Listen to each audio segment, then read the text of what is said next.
Welcome to the Hollywood Scholar. I'm Jed Morgan, and the showrunners for The Rings of Power have finally broken their silence on so many of the issues that have plagued this series. And the response, oh, everyone's just evil, love us, love us. It is quite the coping article that we have coming up here from The Hollywood Reporter that has an interview with both of the showrunners. This Hollywood Reporter article puts it all so neatly together, criticizing all the worst parts of The Rings of Power without even realizing that it's doing so. It's highlighting all these issues, having J.D. Payne and Patrick McKay respond to it in the most asinine ways possible, and ultimately highlights the issues of the show rather than praising it or contradicting the rightful criticism that has been labeled at this show. The majority of their response, as you can expect, oh, they're evil, they don't like it because they're racist or sexist, or they don't understand Tolkien, they never actually read Tolkien, all this stuff that we've gotten used to coming from the mainstream and access medias, and it seems like the showrunners have jumped on that bandwagon as well to just label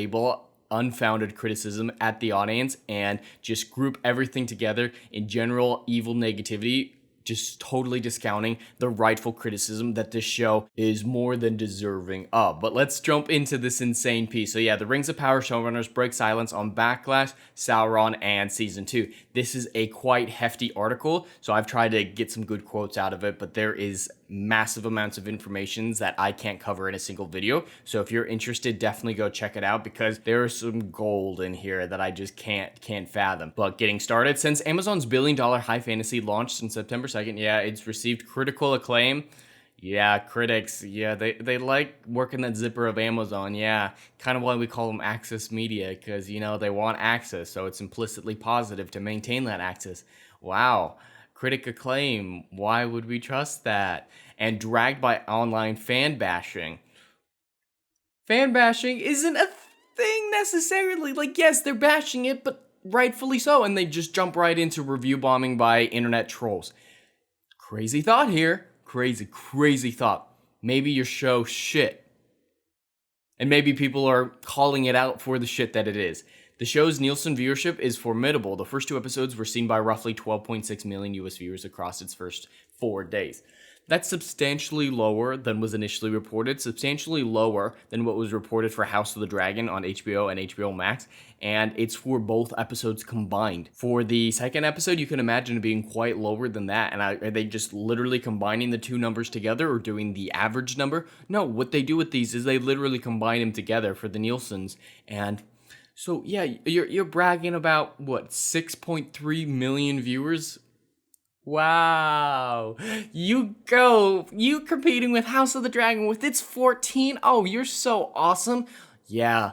They're acting like that's some massive achievement. I always think back to that classic Doctor Who quote from the early days from the Daleks that says, you make your incompetence sound like an achievement. And that definitely seems what's to be coming across here. And that really defines the Rings of Power, the Amazon approach to the backlash of the show altogether. There are two first-time showrunners, and that's something important to know. These two have no credits between them of any note. They were so bad that they weren't allowed to be credited on Star Trek Into Darkness, and they barely got a credit in Star Trek Beyond. Yeah, not someone you want to be front-running the most expensive television show ever made. Now, I'm all for giving people a shot when they don't have experience if they can prove themselves, but not with something like this. Not with Lord of the Rings, not with the most expensive television show ever made. You can do a little CW show like that to test people out, not a show of this size and caliber. These two showrunners found themselves on the fault line of the culture war. I thought there wasn't a culture war. Everyone's been saying it's not real. It's just some amorphous thing that YouTubers made up. But they're mentioning it like it's real. It's like, oh, well, narrative break. With everyone from armies of anonymous Tolkien fans, there's not a whole lot of anonymous ones. My face, name's Jed Morgan. People are already trying to dox me. Go for it if you feel so inclined. Not gonna bother me.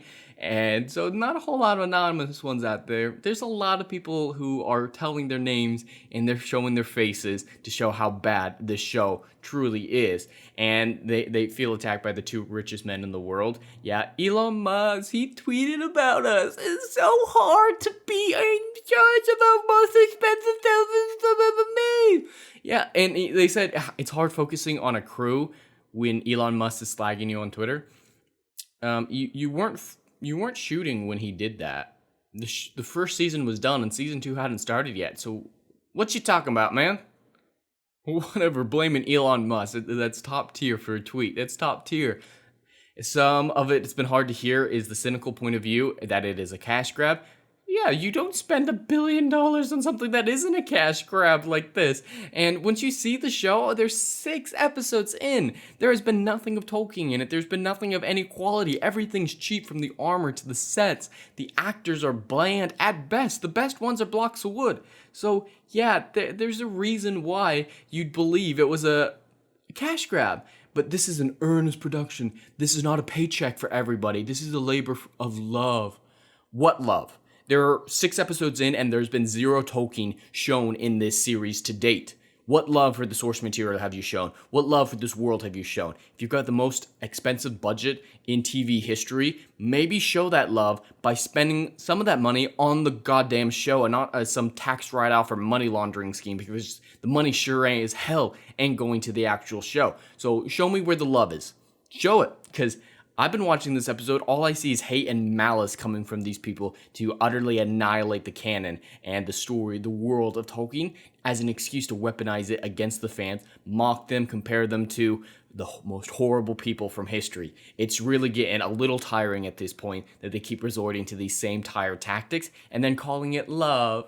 We love it, but we hate it. What the fuck? And so they keep going on saying some different stuff. And this is just something interesting that apparently Netflix pitched a Marvel-style approach to The Lord of the Rings with like a Gandalf series and Aragorn drama, and that completely freaked out the estate. Good on the estate. I'm glad that MCU-style Lord of the Rings was not something that they were looking forward to, because yikes.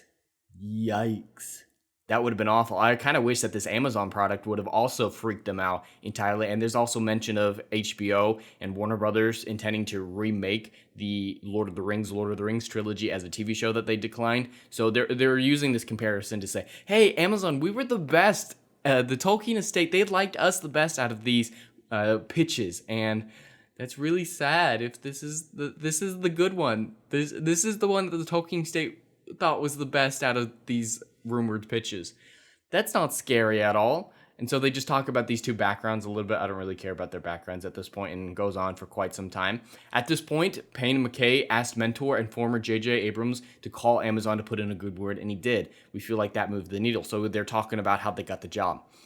You don't want to brag that Jar Jar Abrams, the destroyer of franchises, is the guy who got you this job. Not really a good thing when he's known for destroying franchises, thus the name. So just a little neat thing in there that's like, we all knew, bad reboot people helping each other out, spreading their cancer, but now it's confirmed. Not that it wasn't before, but you know what I mean. And so apparently they are filming season 2 at this point, which we did hear about, and their plans are to make it bigger and better on every letter by any order of magnitude.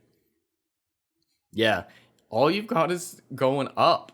That's the only direction left. So yeah, bigger and better may be the case, but it's still shit. Slightly better than the shit we've got, is still shit. So I don't have any hopes for season 2 coming up. I doubt I'll watch it. It's going to be 2 or 3 years away at this point, and the Dory mentality of these consumers is going to entirely forget about this show in just a couple weeks after the finale airs.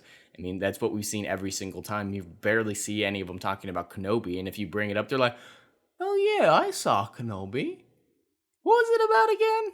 Yeah, the Dory mentality isn't exactly to support this series when it finally comes out and bigger and better and whatnot that they seem to think it is. And criticism they can handle. They've heard it all. That is something that I wanted to highlight just for a moment here. Criticism they can handle.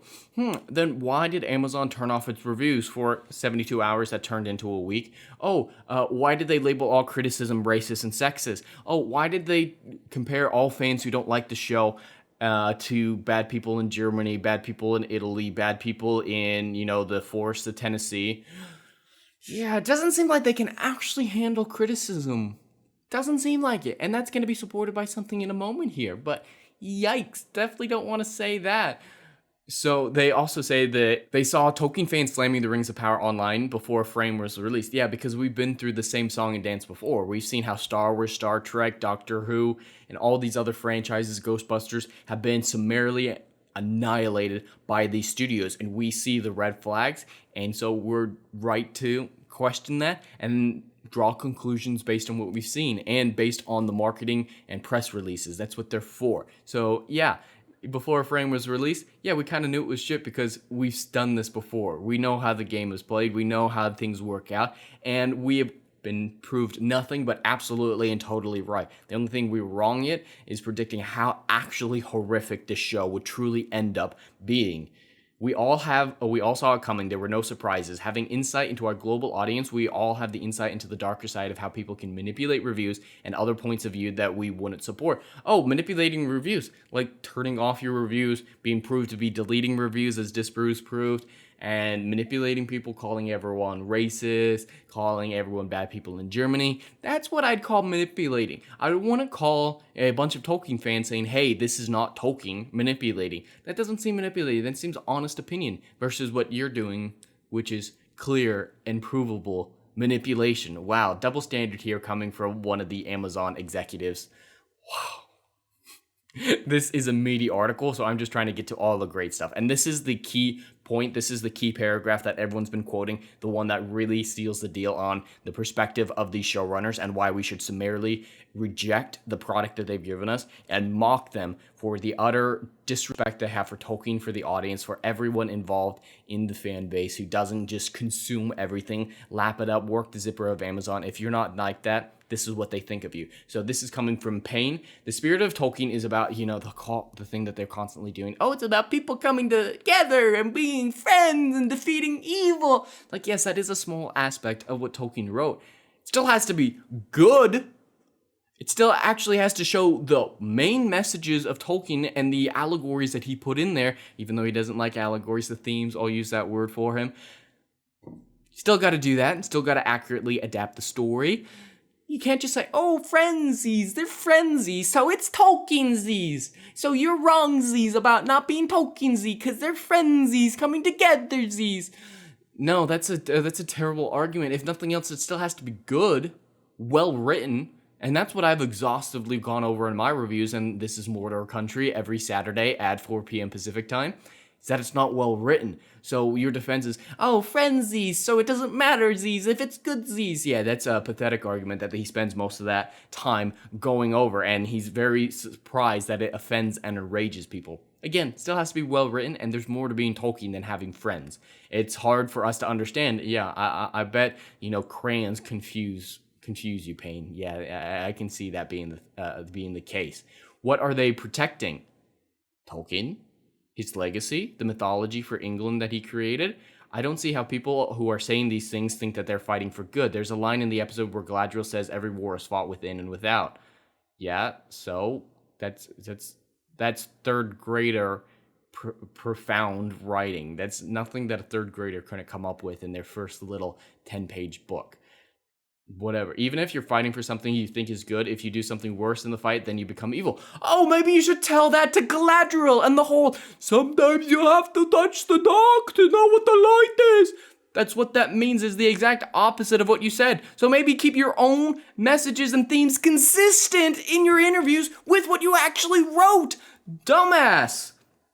I don't see how people who are saying these things think they're fighting for good. It's patently evil.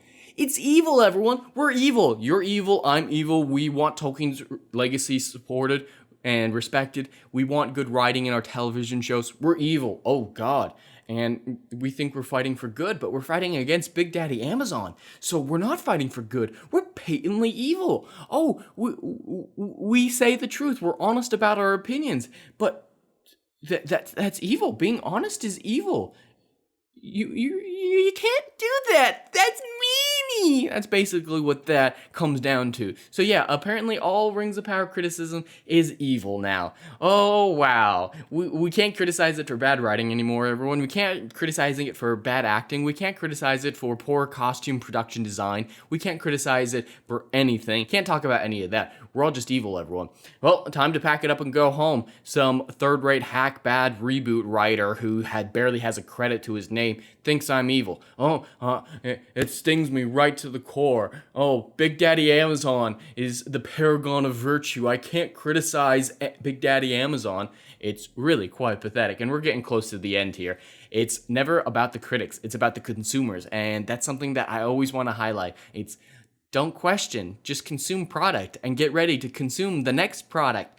They're customers. They're not consumers. They're not just people who open up their mouths and let you shove whatever you want down their throats and then say, please, thank you, can I have some more? No, customers, you need to woo. You need to woo your customers. Please try to woo me. That's what customer support is all about. That's what marketing is all about. But they forgot that. It's just like, no, you take whatever we give it and you love it or you're evil. You're a consumer or you're evil. Wow. I hate the word consumer so very, very much. And for a little while here, they talk about how it's tired and they're sick of everyone comparing House of the Dragon and Rings of Power, even though it's a clear and easy comparison. Between them both being fantasy shows coming out at the same time, they're also shows that cover a nebulous prequel history to the main story. They're both, long awaited sequels. It's been years for both of them, or prequels for both of them, and they both changed the races of several people involved to make an argument. And they even do mention that when they go into some of the reviews of some of the people who are supposedly racist. They're like, oh, someone said that there were race swaps in House of the Dragon, so why is it racist to criticize Rings of Power if it wasn't in that situation? And people are liking in that situation. And Hollywood Reporter was just like, well, shut up. That's why. And so yeah, it's a wearisome topic because it's an easy comparison that proves soundly how much shittier that you are than House of the Dragon. It is an easy comparison nearly every way imaginable. Even little scenes are one-for-one comparison. I mean, like leaning over and trying to trip a horse with a lance, that's odd. There's just a lot of random stuff that is just like, there's like a corporate espionage going on here. But yeah, it's a tiresome topic to them because it's easy to prove how shit they are and how little their narrative holds up with the whole racism thing with that other show.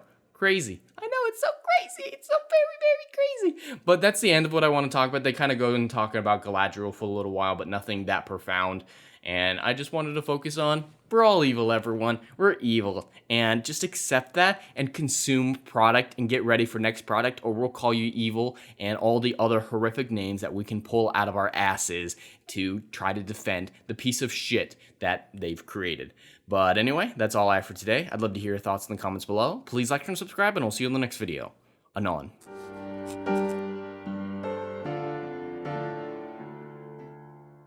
If you like what I do here and want to see good, compelling stories that Hollywood will no longer give you, check out my book series, Odyssey of a Phoenix, a mythological epic about philosophy, morality, and modern-day mental illness issues.